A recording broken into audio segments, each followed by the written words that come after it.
നമസ്കാർ, ഞാൻ ഹരിത. ഹിന്ദി വിത്ത് ഹരിത എന്ന ചാനലിലേക്ക് എല്ലാവർക്കും സ്വാഗതം. ഇന്നത്തെ ക്ലാസ്സിൽ നമ്മൾ പഠിക്കാൻ പോകുന്നത് ഹാത്തിയോं की रह गुजर എന്ന പാഠഭാഗത്തിലെ ടെക്സ്റ്റ് ബുക്കിലെ ആക്ടിവിറ്റീസ് ആണ്. യാദവേന്ദ്ര എന്ന എഴുത്തുകാരൻ എഴുതിയ ഒരു ഘടനാ വർണ്ണനാണിത്. അപ്പോൾ നമുക്ക് ചോദ്യത്തിലേക്ക് കടക്കാം. ഇതാണ് ആദ്യത്തെ ചോദ്യം. सड़क और जंगल के बीच डिवाइडर बनाने का उद्देश्य क्या है? സടക്ക് എന്ന് പറഞ്ഞാൽ റോഡ്, ജംഗിൾ കാട്, വനം, ഫോറസ്റ്റ് എന്നൊക്കെയാണ് അർത്ഥം വരുന്നത്. അപ്പോൾ റോഡിനും കാടിനും ഇടയിൽ ഡിവൈഡർ ഉണ്ടാക്കുന്നതിൻ്റെ ഉദ്ദേശം എന്താണ് എന്നതാണ് ചോദ്യം. അപ്പം നമുക്ക് ഈ ചോദ്യത്തിൻ്റെ ഉത്തരം എന്താണെന്ന് നോക്കാം. मनुष्यों ने अपनी सुविधा के लिए जंगल के बीच सड़क बनाई.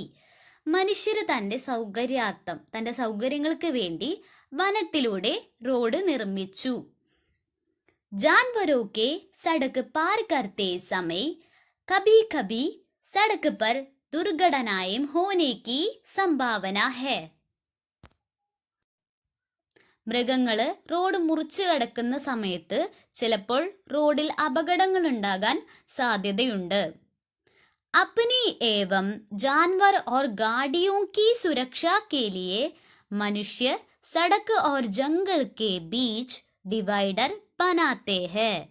തങ്ങളുടെയും മൃഗങ്ങളുടെയും വാഹനങ്ങളുടെയും സുരക്ഷയ്ക്ക് വേണ്ടി മനുഷ്യർ റോഡിനും കാടിനും ഇടയിൽ ഡിവൈഡറുകൾ ഉണ്ടാക്കുന്നു എന്നതാണ് ഉത്തരം. അപ്പോൾ റോഡിനും കാടിനും ഇടയിൽ ഡിവൈഡറുകൾ ഉണ്ടാക്കുന്നതിൻ്റെ ഉദ്ദേശം മനസ്സിലായല്ലോ. ഇനി നമുക്ക് അടുത്ത ചോദ്യത്തിലേക്ക് കടക്കാം. ബച്ചേ തോ ബച്ചേ ടെഹരെ, ഇസ്സേ ആപ്നെ ക്യാ സംജാ? കുട്ടികളായി നിന്നു, അതായത് കുട്ടികളെന്നും കുട്ടികൾ തന്നെ. ഇസ്സേ ആപ്നെ ക്യാ സംജാ? ഇതിൽ നിന്ന് നിങ്ങൾക്ക് എന്താണ് മനസ്സിലായത്? അതായത് ബച്ചേ തോ ബച്ചേ ടെഹരെ എന്നതിൽ നിന്ന് എന്താണ് മനസ്സിലായത്? ടെക്സ്റ്റ് ബുക്കിലെ ഈ ഒരു പോയിന്റിൽ നിന്നാണ് നമുക്ക് ചോദ്യം തന്നിട്ടുള്ളത്. ആനകളെല്ലാവരും ആനക്കുട്ടികളെ സംരക്ഷിക്കാൻ റൗണ്ടായി നിൽക്കുകയാണ്. പക്ഷെ ആനക്കുട്ടികൾ ഓരോ 2 മിനിറ്റിലും ഒന്നും ചിന്തിക്കാതെ ആരെങ്കിലും ആ റൗണ്ടിൽ നിന്ന് പുറത്തു ചാടും. അവരവരുടെ സേഫ്റ്റിയെക്കുറിച്ചൊന്നും ചിന്തിക്കുന്നില്ല. അപ്പോൾ നമുക്ക് ഈ വാക്കിൽ നിന്ന് എന്താണ് ബച്ചേ തോ ബച്ചേ ടെഹരെ എന്ന വാക്കിൽ നിന്ന് എന്താണ് മനസ്സിലായതെന്ന് ഉത്തരം എഴുതാം. ബച്ചേ അത്യന്ത് നിഷ്കപട് ഹോത്തേ ഹേ. കുട്ടികൾ വളരെ സത്യസന്ധരാണ്, ഹോണസ്റ്റ് ആണ്. ആം തോർ പർ ഉൻകി രുചി ഖേൽനെ മേ ഹേ. പൊതുവെ അവരുടെ താല്പര്യം കളിക്കാനാണ്. ഇസ്ലിയെ കാഫി ദേർ തക് ഏക് ജഗഹ പർ ചുപ്ചാപ് ഖഡേ രഹനെ കോ വേ തയ്യാർ നഹി ഹോംഗെ. അതുകൊണ്ട് തന്നെ അധിക നേരം ഒരിടത്ത് സ്വസ്ഥമായിട്ട് മിണ്ടാതെ നിൽക്കാൻ അവർ തയ്യാറാകില്ല എന്നതാണ് ഉത്തരം. ഇനി നമുക്ക് അടുത്ത ചോദ്യം എന്താണെന്ന് നോക്കാം. അപ്പോൾ ഈ ചോദ്യത്തിൻ്റെ എന്താണെന്ന് മനസ്സിലായല്ലോ. ചെറിയ കുട്ടികൾ ഭയങ്കര ഹോണസ്റ്റ് ആയിരിക്കും, അവർക്ക് എപ്പോഴും കളിക്കണം എന്നായിരിക്കും ചിന്ത ഉണ്ടാവുക അല്ലേ. അതുകൊണ്ട് ഒരു സ്ഥലത്ത് അവർ അടങ്ങി ഒതുങ്ങി നിൽക്കില്ല എന്നാണ് നമുക്ക് മനസ്സിലാക്കാൻ സാധിച്ചത് എന്നാണ് ഉത്തരം. അപ്പം ഇനി അടുത്ത ചോദ്യം നോക്കാം. സർദാർ ഹാത്തി ने चारों तरफ एक गोल चक्कर क्यों लगाया? എന്തുകൊണ്ടാണ് സർദാർ ഹാത്തി, മുതിർന്ന ആന, തലവനായിട്ടുള്ള ആന 4 ഭാഗത്തേക്കും ഒന്ന് ചുറ്റിത്തിരിഞ്ഞത് എന്നതാണ് ചോദ്യം. അപ്പോൾ നമുക്ക് ഇതിൻ്റെ ഉത്തരം എന്താണെന്ന് നോക്കാം. ഹാത്തിയോं के കുൻബേ की सुरक्षा സർദാർ ഹാത്തി पर निर्भर है. കുൻബ എന്ന് പറഞ്ഞാൽ സമൂഹത്തിൽ ഒരുമിച്ച് താമസിക്കുന്നവരെ പറയുന്നതാണ്. അതായത് ഫാമിലി, പരിവാർ എന്നൊക്കെയാണ് അർത്ഥം വരുന്നത്. ഇവിടെ ആനകളുടെ ഫാമിലിയുടെ സുരക്ഷ തലവനായ സർദാർ ഹാത്തിയെ ആശ്രയിച്ചിരിക്കുകയാണ്. അതായത് ഈ സംരക്ഷിക്കേണ്ട ചുമതല ആർക്കാണ്? സർദാർ ഹാത്തിയിലാണ്. താക്കി വഹ് കിസി ബി संभावित खतरे का सामना करने के लिए तैयार रहे. इसलिए गोल चक्कर लगाया. അതിനാൽ സാധ്യമായ ഏത് അപകടത്തെയും നേരിടാൻ അദ്ദേഹം നമ്മുടെ സർദാർ ഹാത്തി തയ്യാറാണ്. സർദാർ ഹാത്തി തയ്യാറായി നിൽക്കേണ്ടതുണ്ട്. അതുകൊണ്ടാണ് ഇങ്ങനെ ഒന്ന് റൗണ്ട് ചെയ്തത്, ഒന്ന് ചുറ്റിക്കറങ്ങിയത് എന്നാണ് ഉത്തരം. ഇനി നമുക്ക് അടുത്ത ചോദ്യം എന്താണെന്ന് നോക്കാം. इतनी संजीदगी और धीरज के साथ अपना फर्ज निभाते किसी को नहीं देखा था, किसी इंसान को भी नहीं. क्या आप इससे सहमत है? ഇത്രയും ഗൗരവത്തോടെയും ക്ഷമയോടെയും തൻ്റെ കടമ, തൻ്റെ ഡ്യൂട്ടി നിർവഹിക്കുന്ന ആരെയും കണ്ടിട്ടില്ല. ഒരു മനുഷ്യനെ പോലും തൻ്റെ കടമ ഇത്രയും ഗൗരവത്തോടെ ക്ഷമയോടെ നിർവഹിക്കുന്നത് കണ്ടിട്ടില്ല എന്നാണ് ഇവിടെ പറയുന്നത്. അപ്പം താങ്കൾ ഇതിനോട് യോജിക്കുന്നുണ്ടോ എന്നതാണ് ചോദ്യം. അപ്പം നമുക്കിതിൻ്റെ ഉത്തരം എന്താണെന്ന് നോക്കാം. पृथ्वी के अन्य जीव जंतुओं की तुलना में मानव अधिक धीरज और संजीदगी के साथ अपने फर्ज निभाने में निपुण है. ഭൂമിയിലെ മറ്റ് ജീവികളുമായി താരതമ്യം ചെയ്യുമ്പോൾ മനുഷ്യർ കൂടുതൽ ക്ഷമയോടെയും ഗൗരവത്തോടെയും തങ്ങളുടെ കർത്തവ്യങ്ങൾ നിർവഹിക്കുന്നതിൽ സമർത്ഥരാണ്. ലേക്കിൻ പാഠഭാഗമേം ദേഖ് സക്താ ഹെ കി, എന്നാൽ പാഠഭാഗത്തിൽ കാണാൻ സാധിക്കുന്നുണ്ട്. എന്താണ്? സർദാർ ഹാത്തി അപ്നെ കുൻബെ കി സുരക്ഷാ കെ പ്രതി കിത്നെ ചിന്തിത് ഏവം സക്രിയ ഹെ. സർദാർ ഹാത്തി തൻ്റെ ഫാമിലിയുടെ, തൻ്റെ കുടുംബത്തിൻ്റെ സുരക്ഷിതത്വത്തിലെ എത്രമാത്രം ശ്രദ്ധാലുവും സജീവവുമാണെന്ന് കാണാൻ സാധിക്കുന്നുണ്ട് എന്നാണ് ഈ ഉത്തരത്തിൽ പറയുന്നത്. ഇനി നമുക്ക് അടുത്ത ചോദ്യത്തിലേക്ക് കടക്കാം. ചോദ്യം ഇതാണ്, സഹി വാക്യ ചുൻകർ ലിഖേം. ശരിയായ വാക്യങ്ങൾ തിരഞ്ഞെടുത്ത് എഴുതുക. ഇപ്പം താഴെ തന്നിട്ടുള്ള പോയിന്റ്സിൽ നിന്നും ശരിയായവ തിരഞ്ഞെഴുതാനാണ് പറഞ്ഞിട്ടുള്ളത്. അപ്പം നമുക്കത് വായിച്ച് ശരിയായവ കണ്ടെത്താം. युवक ने हाथियों का വീഡിയോ ബനായ. ഹിന്ദിയിൽ വാക്കുകളുടെ മീനിങ് മനസ്സിലാക്കാൻ ബുദ്ധിമുട്ടാണല്ലേ. അപ്പം നിങ്ങൾക്ക് മനസ്സിലാവാൻ വേണ്ടിയിട്ട് ഞാൻ മീനിങ് മുകളിൽ കൊടുത്തിട്ടുണ്ട്. അപ്പം അത് വായിച്ച് ഏതാണ് ശരിയായതെന്ന് നിങ്ങളും കണ്ടെത്താൻ ശ്രമിക്കുക. അപ്പം ആദ്യത്തെ പോയിന്റ് എന്താണ്? യുവാവ് ആനകളുടെ വീഡിയോ എടുത്തു, ചിത്രീകരിച്ചു എന്നതാണ്. അപ്പം നമ്മുടെ ചാപ്റ്ററിൽ അങ്ങനെ ഒരു കാര്യം പറയുന്നുണ്ടോ? ഉണ്ടല്ലേ. ഒരു യുവാവ് ആനകളുടെ വീഡിയോ എടുത്തു. അപ്പം അത് ശരിയായിട്ടുള്ളതാണ്. അടുത്ത പോയിന്റ് എന്താണെന്ന് വായിക്കാം.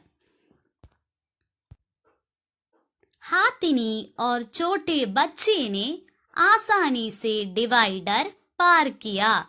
പിടിയാനയും ആനക്കുട്ടിയും എളുപ്പത്തിൽ ഡിവൈഡർ മുറിച്ചു കടന്നു, ക്രോസ് ചെയ്തു എന്നാണ്.